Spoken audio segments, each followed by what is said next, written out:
Hello friends, आज हम discuss करते हैं कि 10th के बोर्ड के पेपर में मैथ्स सब्जेक्ट में आउट ऑफ मार्क्स कैसे लाया जाए। आपका जो पेपर्स होता है मैथ्स का, वो 40 मार्क का अलजेब्रा और 40 मार्क का ज्योमेट्री, ऐसे दो पार्ट्स में डिवाइड हैं। और जो 20 मार्क्स है वो आपके इंटरनल हैं, प्रैक्टिकल। ओके, तो अभी आपको आपका जो प्रेजेंटेशन है पेपर में वो कैसे करना है, किस तरीके से हम पेपर लिखेंगे कि जिसकी मदद से हमें आउट ऑफ मार्क्स मिलने की जो पॉसिबिलिटी है वो बढ़ जाएगी। तो ये करने के लिए अभी मैं आपको इस वीडियो में ये समझाने वाला हूँ कि पेपर कैसे लिखा जाता है। एक पेपर मैंने सैम्पल के तौर पे आपको दिखाने के लिए लाया है कि वो पेपर में आपका जो सॉल्यूशन है वो किस तरीके से आपको एक्सप्रेस करना है।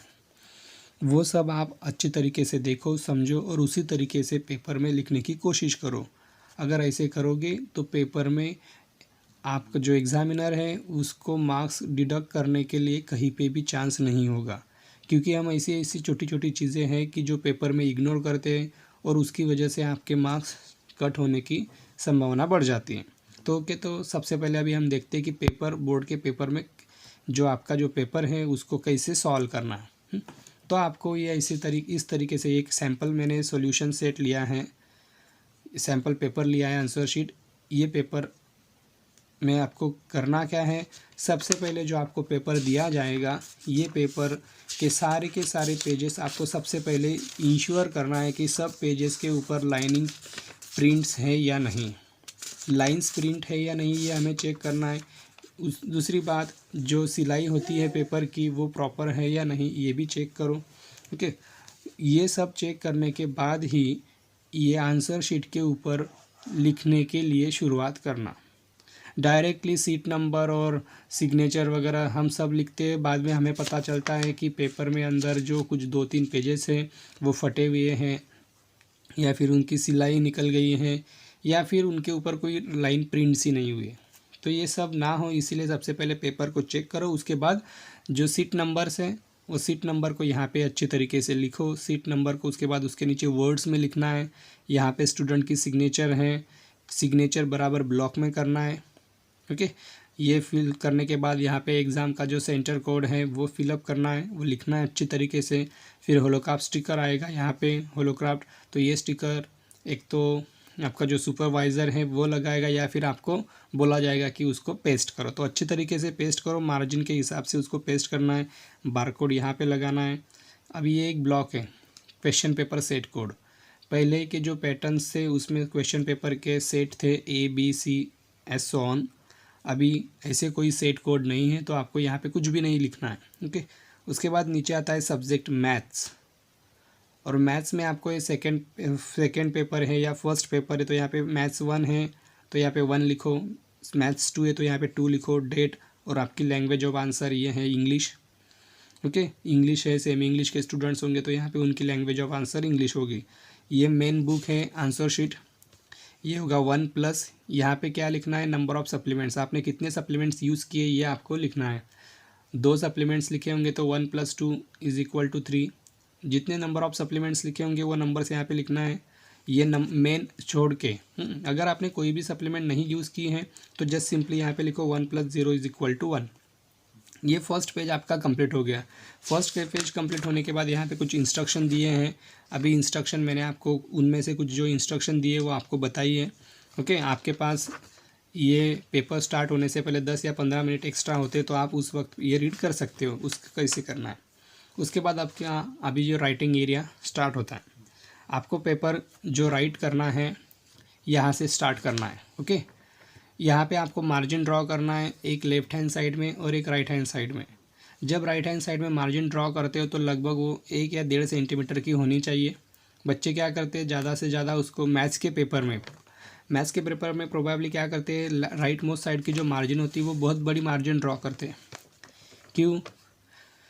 क्योंकि उनको वहाँ पे रफ़ वर्क करना होता है। रफ़ वर्क करने के लिए वो क्या करते हैं, हर पेज के ऊपर मार्जिन ड्रॉ करते हैं और हर पेज के ऊपर कुछ बच्चे रफ़ वर्क करते हैं। ऐसे नहीं करना है स्टूडेंट्स, ऐसे करोगे तो आपका जो पेपर है हर पेज ख़राब दिखेगा, जो प्रेजेंटेशन है वो डल हो जाएगा।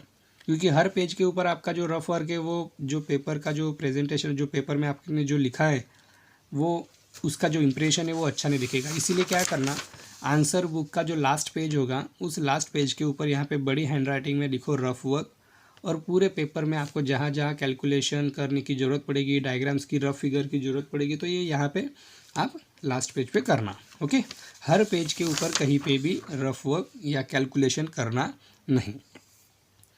मार्जिन यहाँ पे इसलिए ड्रॉ करनी है क्योंकि मार्जिन ड्रॉ करोगे तो जो एग्जामिनर है उसको मार्किंग सिस्टम देते समय वो आसानी होती है, उसका काम आसान हो जाता है। और एग्जामिनर को जितना आप कन्वीनियंट करके दोगे आपका पेपर चेक करने के लिए, उतना आपका बेनिफिट होगा।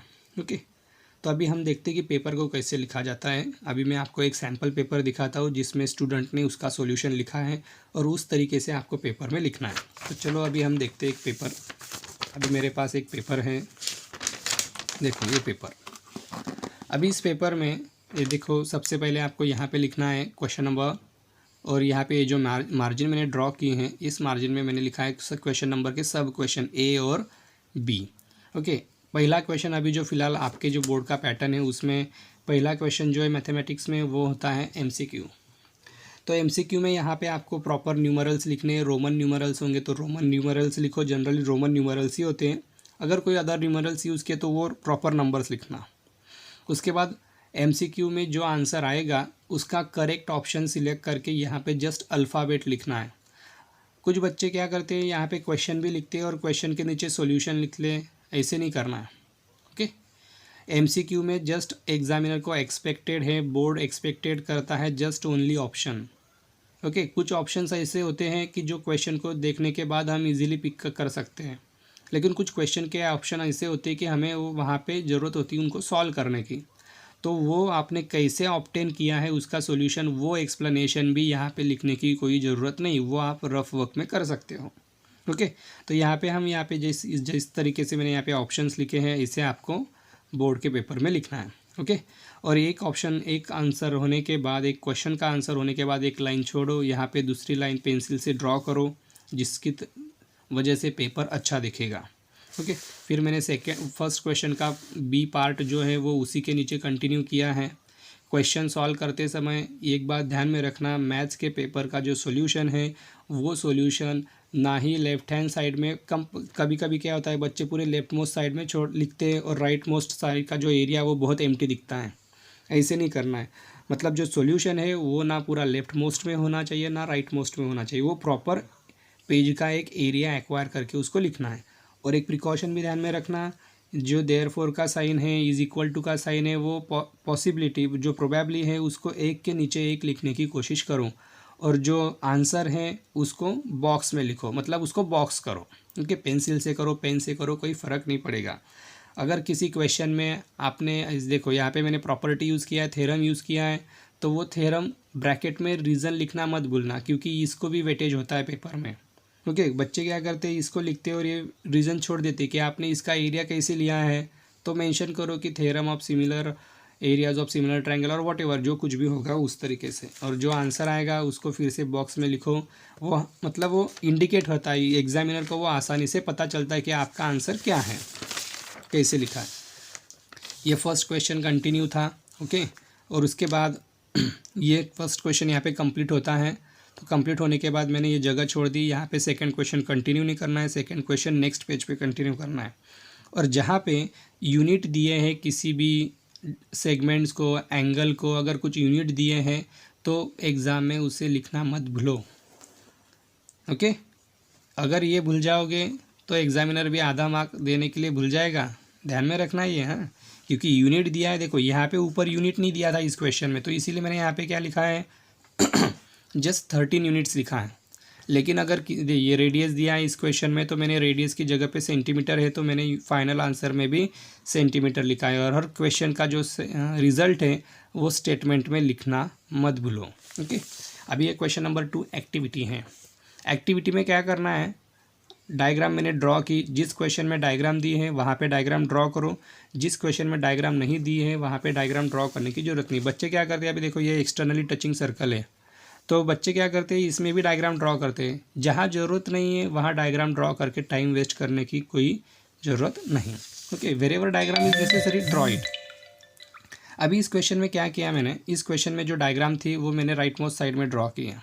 ओके, डायग्राम जो है वो ऑलवेज राइट मोस्ट साइड में ही ड्रॉ करो, और लेफ्ट हैंड साइड में डायग्राम में जो दिया है गिवन, टू प्रूव, प्रूफ क्या है। अभी ये एक्टिविटी थी, तो ये एक्टिविटी जैसे लिखना है आपको पेपर में, जो एम्प्टी बॉक्सेस है उसको फिलअप करना है और उन एम्प्टी बॉक्सेस को भी स्क्वायर करना है, जिसकी वजह से वो आसानी से एग्जामिनर को दिखेगा कि हमें आंसर क्या एक्सपेक्टेड था, तो इमीडिएटली समझ में आएगा। वरना अगर आप एक जैसे लिखोगे, समझ में उसको ढूंढने में थोड़ा टाइम लगेगा। ओके, तो वो आसान करो, एग्जामिनर के लिए पेपर चेक करने के लिए उसको जितना आसान करोगे उतना अच्छा रहेगा। उसके बाद सेकेंड एक्टिविटी उसी के नीचे कंटिन्यू किया है, जो जिसकी ज़रूरत थी उसको मैंने बॉक्स में लिखा है। इस तरीके से एक्टिविटी में कोई भी एक्स्ट्रा पार्ट लिखना नहीं। एक्टिविटी क्वेश्चन में जितना आपको पूछा है, जितना स्टेप्स दिया है उतना ही स्टेप्स लिखो। कुछ बच्चे क्या करते हैं, कभी कभी क्या होता है, देखो अभी यहाँ पे जैसे दिया है PR = 12, तो अभी ये जो है ये इधर ट्रांसफ़र होगा तो मल्टीप्लाई करेंगे 6 × 2। अभी यहाँ स्टेप यहाँ पे नहीं दिया है, तो ये स्टेप यहाँ पे लिखने का कोई मतलब नहीं और लिख के कोई फ़ायदा भी नहीं होगा, क्योंकि उसका कोई वेटेज नहीं मिलेगा। क्योंकि एक्टिविटी में जो एम्प्टी बॉक्सेस है उन्हीं को वेटेज दिया जाता है, तो उसी के आपको मार्क्स मिलेंगे। आपने एक्स्ट्रा भी लिखा तो उसका कोई मार्क्स नहीं होगा। सेकंड क्वेश्चन भी उसी पेज के ऊपर मैंने कंटिन्यू किया है। क्वेश्चन लिखते समय देखो मैंने कैसे लिखा है, डायग्राम को प्रॉपर लेबल किया है, जो पेपर में दिया था बॉक्स के अंदर उसको ड्रॉ किया है, गिवन लिखा है, टू फाइंड लिखा है, सॉल्यूशन लिखा है। इस तरीके से पेपर में आपको लिखना है। ऐसे अगर आप लिखोगे तो आपके आउट ऑफ मार्क्स आने के चांसेस बढ़ जाएंगे, लेकिन जो लिखा है वो सही भी होना चाहिए। हाँ, नहीं तो लिखना है, ऐसे भी नहीं करना है। That is a common sense, you know that very well. Okay, अभी ये क्वेश्चन था, इस क्वेश्चन में हमने ये यहाँ पे आइडेंटिटी यूज़ की थी, वो आइडेंटिटी की वैल्यूज़ मैंने लिखा है, तो ये कैसे आया है तो ये भी मैंने मेंशन किया। तो ऐसी छोटी छोटी चीज़ें जो हैं वो मेंशन करो। जनरली हम इसको इग्नोर करते हैं, स्टूडेंट सोचते कि अरे ये तो पता है ना हमें कि साइन स्क्वायर, एग्जामिनर को भी पता है sine square theta plus cos square theta equal to 1, लेकिन वो वहाँ पे लिखो, रीज़न लिखो। Okay, that is called presentation. इसी को प्रेजेंटेशन बोलते हैं। प्रेजेंटेशन दूसरी कोई ऐसी कोई अलग बात नहीं है कि प्रेजेंटेशन मतलब कुछ और है। प्रेजेंटेशन मतलब हम आंसर को कैसे एक्सप्रेस करते हैं। ओके, ये क्वेश्चन है। क्वेश्चन होने के बाद अभी देखो ये 2 पॉइंट्स दिए थे, 2 पॉइंट्स को कोई भी नाम नहीं दिया था क्वेश्चन में, तो मैंने उसको कंसीडर किया है। कंसीडर करो, हम कंसीडर नहीं करते, पॉइंट्स लेते हैं डायरेक्टली सॉल्व करते हैं, ऐसे नहीं करना है। कंसीडर करना है। अभी ये जो पॉइंट दिया था मिड पॉइंट भी नहीं दिया था कि कौन सा पॉइंट लेना है, तो मैंने कंसीडर किया कि point P is a mid point. उसके कोऑर्डिनेट मैंने लिखे XY, फिर मिड पॉइंट थ्योरम लिखा, फिर उसके बाद ये आंसर। और मुझे आंसर मिलने के बाद मैंने ये आंसर स्टेटमेंट में लिखा है, क्योंकि हर क्वेश्चन का जो आंसर है वो स्टेटमेंट में लिखो, क्योंकि रिजल्ट भी मार्क प्रिजर्व करता है। ओके, तो इस तरीके से ये स्टेटमेंट में आपको लिखना है, कोऑर्डिनेट ऑफ मिड पॉइंट वगैरह जो कुछ भी होगा। आगे आता है कंस्ट्रक्शन के डायग्राम दी है। डायग्राम एक सेगमेंट दी है, आपको उसको बाइसेक्ट करना है। सेगमेंट की लेंथ भी दी है। अभी आपको अगर सेगमेंट ड्रॉ करने के लिए बोला है तो सेगमेंट के जो एंड पॉइंट है ये पॉइंट होने चाहिए। बच्चे यहाँ पे एरो डाल देते हैं, मतलब वो लाइन हो गई। सेगमेंट और लाइन में बेटा फ़र्क है। ओके, और सेगमेंट को लेबल करना मत भूलो। यहाँ पे जो नाम दिया है वही लिखो, नहीं दिया है तो आप अपने हिसाब से यूज़ कर सकते हो। सेगमेंट का जो डायमेंशंस दिया है वो लिखना है। बाइसेक्टर है तो यहाँ पे परपेंडिकुलर बाइसेक्टर राइट एंगल का सिंबल होना चाहिए। चाहे तो आप यहाँ पे इंटरसेक्शन को लेबल भी कर सकते हो। और ये 2 पार्ट इक्वल है तो इसको यहाँ पे मैंने आइडेंटिकल मार्क्स पुटअप किए। ओके, ये सेकेंड क्वेश्चन का B पार्ट जो इस तरीके से, अभी देखो ये स्क्वायर है, क्वेश्चन में स्क्वायर नहीं दिया था तो मैंने इसको यहाँ पे स्क्वायर ड्रॉ किया है। एक बात ध्यान में रखना, अगर आप डायग्राम पेपर में नहीं दिए और आप उसको ड्रॉ करते हो, अभी यहाँ पे स्क्वायर बोला था तो डायग्राम भी ऐसे ड्रॉ करो कि वो दिखना चाहिए, वो लगना चाहिए कि वो स्क्वायर है। हम ड्रॉ करते हैं रेक्टेंगल और उसको बोलते कि ये स्क्वायर है, बेटा वो प्रॉपर शेप भी दिखना चाहिए ना कि वो रेक्टेंगल है या स्क्वायर है। बराबर समझ में आ रहा है ना। तो मतलब हम ड्रॉ अगर रेक्टेंगल करेंगे और उसको बोलेंगे स्क्वायर, तो ये क्या है, मतलब कॉन्ट्राडिक्टरी हो जाता है। हम बोल क्या रहे हैं, लिख क्या रहे हैं और ड्रॉ क्या कर रहे हैं। तो डायग्राम स्क्वायर की है तो स्क्वायर शेप दिखना चाहिए। स्क्वायर के चारों साइड इक्वल है तो आइडेंटिकल मार्क्स, चारों एंगल भी इक्वल हैं तो यहाँ पे राइट एंगल, ये सब मैंने मेंशन किया है। डायग्राम को नाम नहीं दिया था, आप लेबलिंग कुछ भी कर सकते हो, जो दिया है उस हिसाब से। ओके, यहाँ पे मैंने पाइथागोरस अप्लाई किया तो पाइथागोरस का थ्योरम लिखो, रीज़न लिखो ओके, ऐसे छोड़ना नहीं, ये छोटी छोटी चीज़ें इसको इग्नोर नहीं करना है, ये चीज़ों की वजह से ही आपके छोटे छोटे मार्क्स हाफ मार्क्स कट होते हैं। उसके बाद पेरीमीटर दिया था, पेरीमीटर और ये अभी फार्मूला लिखना है। पेरीमीटर बच्चे क्या करते हैं, 4 मल्टीप्लाइड बाय डायरेक्टली साइड लिखते हैं, तो ऐसे नहीं, 4 मल्टीप्लाइड बाय साइड पहले फार्मूला लिखो फिर वैल्यू सब्स्टिट्यूट करो। वैल्यू सब्स्टिट्यूट करने के बाद उसको कोई यूनिट दिया है तो यूनिट लिखो, वरना unit square centimetre square metre ऐसे लिखो, या फिर स्क्वायर यूनिट्स एरिया अगर दिया होगा तो। ओके, ये थर्ड क्वेश्चन की एक्टिविटी में फिर से वही बता रहा हूँ मैं, एक्टिविटी में आपको सिर्फ इतना काम करना है जितना दिया है उतना।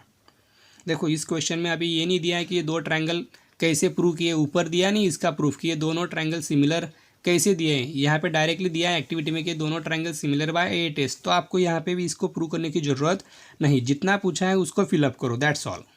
ओके, उसी के आपको मार्क्स मिलेंगे। एक्स्ट्रा लिखने के बाद उसके कोई मार्क्स नहीं होंगे, क्योंकि उस सेंटेंस को उस स्टेप्स को कोई मार्क्स ही नहीं होगा ना। और यहाँ पे इसको कोई यूनिट नहीं दिया था, सेंटीमीटर मिलीमीटर, इसीलिए मैंने यहाँ पे जो आंसर आया उसको यूनिट से नाम दिया। ओके, अभी देखो कुछ क्वेश्चन में आपको गिवन लिखना होता है, टू प्रूव लिखना होता है, कंस्ट्रक्शन लिखना होता है, तो ऐसी चीज़ें सब पेपर में होनी चाहिए। अभी एक सैम्पल पेपर है, आपको ये देखने के बाद पता ही चल रहा होगा कि पेपर स्टूडेंट ने कैसे लिखा है। देखो ये पेपर स्टूडेंट ने इतने अच्छी तरीके से लिखा है कि एग्जामिनर इस पेपर को आसानी से चेक करेगा। ओके, मतलब उसका माइंड भी फ्रेश होना चाहिए ना, कितनी उसके पास बहुत सारे पेपर होते हैं, अगर उसमें से अगर हमारी हैंडराइटिंग भी ख़राब है और हमने अच्छे तरीके से भी प्रेजेंट नहीं किया है तो उसको जब मार्किंग स्कीम होती है, जब वो देता है तो उसको दिक्कत होती है चेक करते समय। तो ऐसे नहीं करना है, उसको आसानी से पेपर चेक करने के लिए आपको मदद करना है। ओके, तो ये जैसे मैंने बॉक्स किया है, बॉक्स की वजह से वो अभी एक्टिविटी है तो एज इट इज़ है, उसको पता है कि बाकी का जो कुछ भी लिखा होगा वो सही होगा, सिर्फ वो क्या चेक करेगा, एक्टिविटी में जो एम्प्टी बॉक्सेस थे वो यही जस्ट वही चेक करेगा। अगर आपने ये बॉक्स नहीं डाले यहाँ पे तो उसको चेक करना पड़ेगा कि इसने ये आंसर कहाँ पे लिखा है, क्या एक्सपेक्टेड था। तो उसको आसान करके दो, बॉक्स डालो, मतलब वो आसानी से चेक करे, पिकअप करेगा और उसको मार्क देगा। अभी आगे कंस्ट्रक्शन डायग्राम में जो है वो एनालिटिकल फिगर भी ड्रॉ कर सकते हो। आपको स्टेप्स लिखना है तो स्टेप्स लिखते समय 2 3 4 ज़्यादा से ज़्यादा 4-5 ही स्टेप्स लिखना है, उससे ज़्यादा नहीं। और स्टेप्स में डायग्राम कंप्लीट करो अगर आपको लिखना है स्टेप्स तो। और डायग्राम ड्रॉ करते समय अभी मैंने एक सर्कल ड्रॉ किया, तो सर्कल को लेबलिंग जो नहीं दिया है तो वो हमें खुद करना है। सेंटर मैंने कंसिडर किया, रेडियस ड्रॉ करना है, हम ये रेडियस भूल जाते हैं, करते नहीं बच्चे, इसको रेडियस मेंशन नहीं करते, इसकी वजह से हमारे मार्क्स आधे वहाँ पे कट हो जाते हैं। ये पॉइंट दिया है एक्सटर्नल पॉइंट, वो सर्कल के सेंटर से कितने दूरी पर है वो भी मेंशन करो। इसको मैंने परपेंडिकुलर बाइसेक्टर ड्रॉ किया है तो ये राइट एंगल में इंटरसेक्ट करता है, जहाँ पे इंटरसेक्शन है वो पॉइंट वहाँ पे लिखो। ओके, ये सब चीज़ें बेटा पेपर में होने चाहिए। अगर ये इसे होगा तो आपके मार्क्स आपसे कोई छीन ही नहीं सकता है, वो आपको मिलने ही वाले हैं। क्योंकि बोर्ड में जो टॉप केसेस होते हैं, top cases examiner, moderator, chief moderator, इन तीनों के पास जाता है पेपर। तो जो टॉप केसेस होते हैं तो वो हर चीज़ देखते हैं फिर टॉप केसेस में कि इसने कैसे लिखा है, क्वेश्चन में गिवन लिखा है या नहीं, टू फाइंड लिखा है या नहीं, ये प्रूफ लिखा है या फिर उसने रीज़न दिया है, ज्योमेट्री के पेपर में रीज़न दिया है या नहीं, ये चीज़ें भी चेक होती हैं। फिर उसके बाद उसने सॉल्यूशन लिखा तो सॉल्यूशन में जो फाइनल रिजल्ट आता है वो रिजल्ट भी उसने स्टेटमेंट में लिखा है या नहीं, ये सब चीज़ें टॉप केसेस में चेक किए जाते हैं। अगर आपके सब कुछ हैं तो वहाँ पे आपके मार्क्स बिल्कुल भी नहीं कट होंगे, आपको आउट ऑफ मार्क्स तो मिलने ही वाले। अभी मैं जो बता रहा हूँ आपको टिप्स, ये आपको ध्यान में रखना है। ऐसे अगर आप लिखोगे, इस तरीके से ध्यान में रखोगे तो I am sure you will get the out of marks. Okay, अभी नेक्स्ट पार्ट है थ्योरम। थ्योरम को कैसे लिखा जाता है, थ्योरम में कुछ चीज़ें इंपॉर्टेंट है जो मैं आपको बताता हूँ। पहली है स्टेटमेंट, थ्योरम का स्टेटमेंट आपको लिखना पड़ता है। कभी कभी ये स्टेटमेंट क्वेश्चन में ही दिया जाता है आपको, कभी कभी नहीं होता है। जैसे कि अगर यहाँ पे बोला गया state and prove Pythagoras theorem, तो अभी आपको पाइथागोरस थ्योरम का स्टेटमेंट भी लिखना होगा। गिवन, टू प्रूव और कंस्ट्रक्शन अगर ज़रूरी है, किसी प्रूफ में कंस्ट्रक्शन की ज़रूरत पड़ती है, नेसेसरी है तो कंस्ट्रक्शन लिखो, अदरवाइज़ नो नीड। और उसके बाद प्रूफ, और प्रूफ करते समय आप जो डायग्राम ड्रॉ करोगे, जैसे लेबल करोगे, उसी के हिसाब से प्रूफ होना चाहिए। नहीं तो हम डायग्राम ड्रॉ करते कुछ और है, लेबलिंग कुछ करते और है, और यहाँ पे प्रूफ करते कुछ और है, मतलब यहाँ पे नाम कुछ अलग होते हैं, मिसमैच होता है। ऐसे नहीं होना चाहिए, जैसे डायग्राम है उसी की तरह से प्रूफ होना चाहिए। और जो इंपॉर्टेंट चीज़ें हैं उसको ऐसे बॉक्स में डालो, जो हाईलाइटेड करना है आपको। हाईलाइटेड मतलब ऐसे हाईलाइटर से नहीं करना, इसको बॉक्स में लिखो। ओके, तो ये है प्रूफ में जो जो मैंने बताया उतना उसमें कंप्लीट आपको करना है। ये फोर्थ क्वेश्चन में भी मैं डायग्राम ड्रॉ की राइट मोस्ट साइड में, फिर गिवन लिखा है, टू प्रूव लिखा है, कंस्ट्रक्शन की ज़रूरत पड़ी तो मैंने कंस्ट्रक्शन भी लिखा और प्रूफ। इस तरीके से ये क्वेश्चन का आंसर मैंने कंप्लीट किया है। और एक बात ध्यान में रखना, हर जो नया क्वेश्चन है वो नेक्स्ट पेज पे कंटिन्यू करना है। अगर यहाँ पे मेरा थर्ड क्वेश्चन ख़त्म होता है, यहाँ पे इतनी जगह बचती है, तो मुझे यहाँ पे फोर्थ नंबर का कंटिन्यू नहीं करना है, मुझे फोर्थ नंबर का जो क्वेश्चन है वो आगे के पेज के ऊपर कंटिन्यू करना है। इस तरीके से मैं पेपर को प्रेजेंट करूँगा। ओके, ऐसे पेपर को प्रेजेंट करेंगे तो I am sure you will get the out of marks. Okay, और पेपर में एक बात भी ध्यान में रखना, पेपर में क्या करते हैं, अगर हमने किसी सॉल्यूशन को लिखा है और अगर हमें डाउट है कि ये सॉल्यूशन मेरा सही नहीं है, आपको ऐसे लगता है कि मेरा मिस कैलकुलेशन हो गया है, तो हम उसको कट करते हैं और उसके नीचे उसी क्वेश्चन को फिर से दोबारा सॉल्व करने की कोशिश करते हैं। तो बच्चों, अगर किसी क्वेश्चन को आपने सॉल्व किया है, आपको लगता है कि ये कट है, रॉन्ग है, तो उसको कट मत करो, उसको जैसे है वैसे के वैसे रहने दो, उसके नीचे उसको दोबारा से सॉल्व करो, समझा। और वो भी सॉल्व करते समय अगर फिर से अगर आपको लग रहा है कि सर कुछ गलत हो रहा है, मेरा यहाँ पे कैलकुलेशन ठीक नहीं आ रहा है, तो फिर उस क्वेश्चन को ज़्यादा टाइम मत लगाओ, उस क्वेश्चन को यहाँ पे इनकम्प्लीट छोड़ के आगे के क्वेश्चन की तरफ बढ़ो। ओके, अभी इसमें से क्या होता है, अगर वो फिर भी नहीं आ रहा है, सर मैंने टाइम लगाया फिर भी मुझे नहीं मिला इसका सॉल्यूशन, तो क्या करो, मैं ऊपर का कट कर दूंगा। ऐसे नहीं करना, ऊपर का भी रहने दो, नीचे का सॉल्यूशन भी रहने दो। अभी क्या होगा, ऐसे ये क्यों बोला मैंने, क्योंकि अभी एग्जामिनर के ऊपर छोड़ दो कि एग्जामिनर को कौन सा चेक करना है। कभी कभी क्या होता है, आप ऊपर का कट कर देते हो और ऊपर के सॉल्यूशन में 2 या 3 स्टेप ज़्यादा करेक्ट होते हैं और नीचे के सॉल्यूशन में 1 या 2 ही स्टेप करेक्ट होती हैं। तो एग्जामिनर सोचता है, अरे ये इसने अगर कट नहीं किया होता ना तो मैं उसको यहाँ पे मार्क्स दे सकता था, लेकिन इसने कट कर दिया है। तो इसीलिए एग्जामिनर के ऊपर छोड़ दो, ये यहाँ पे भी मार्क्स देगा अगर आपने कट नहीं किए है तो, कट नहीं किया है तो ओके, तो यहाँ पे भी ये भी चेक करेगा और नीचे का भी, और जिसमें आपको ज़्यादा अच्छा स्टेप्स के मार्क्स मिले उसको वो काउंट करेगा और बाकी को राउंड ऑफ कर देगा, समझा। इस तरीके से आपको पेपर में लिखना है। पेपर में ज़्यादा स्क्रैचेस भी नहीं करना है, ओके, ख़राब नहीं करना है पेपर। पेपर अच्छा होना चाहिए, जितना अच्छा लिखोगे उतना आपका फ़ायदा है। ओके, समझ में आया। इस तरीके से आपको पेपर लिखना है। I hope you understand that. अभी मैं आपको नेक्स्ट वीडियो में ये बताऊंगा कि कौन से क्वेश्चन को कितना टाइम देना है। Okay, so see you later, bye bye.